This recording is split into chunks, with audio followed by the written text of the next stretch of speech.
It takes a lot of factors to capture the perfect photo: the right lighting, a clear composition, a stylized tone, and time control, etc. When it comes to photography and augmented reality, getting the above factors right is a key part for creating realistic AR experiences, as well as getting the stylized photo. Though with the lighting estimation technology, we can mimic various lighting cues when rendering virtual objects. It rarely gives the user a sense of control or the freedom and fun to adjust each parameter like a real photographer. We present ARCam, a user-defined camera for photographic art creation in augmented reality. Here's a short demonstration of our app. After opening the application on the mobile phone, you can actually see the virtual solar system model detected the plane and projected onto the desk. I can easily move it, scale it, or rotate it to find the best position I want. When I enable the post-processing button and open the setting panel, there will be several parameters that can be adjusted.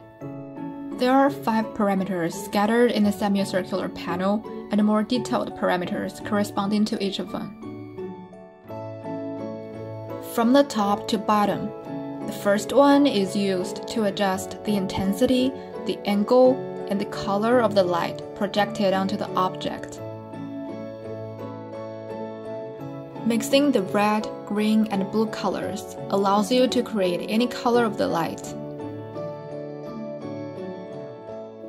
The second one is for adjusting the depth of field and shutter angle. By changing the focal length and focus distance to blur the far field, objects nearer or farther from the camera's focal point appear slightly out of focus or blurred.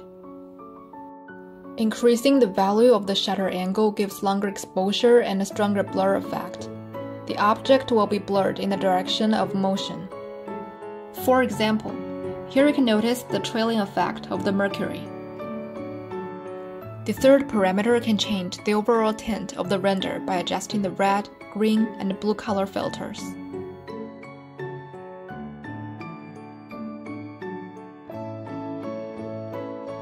The next one allows you to change the hue shift, saturation, and the contrast ratio of the image.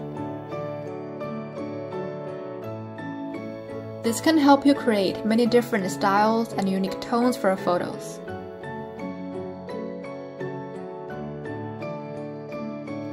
Then we have the bloom effect, which makes the bright areas in your image glow to simulate the effect a real-world camera gives when light overwhelms the lens.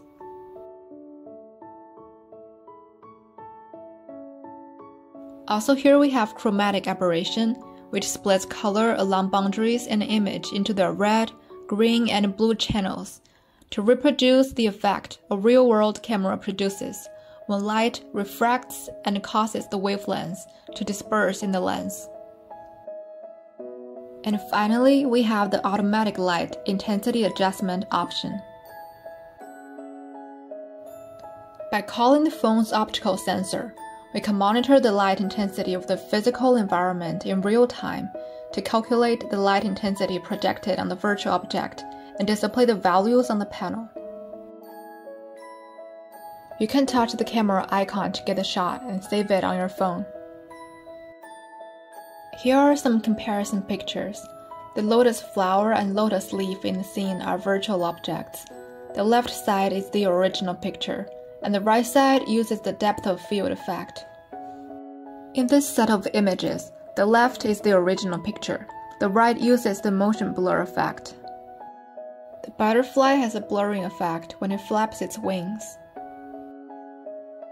The last set of images show how adjusting different parameters can create the cyberpunk art style. The whale in the air is the virtual object, and the skyscrapers in the background are the real physical environment. The left column shows the original images, while the right column shows the stylized images with post-processing.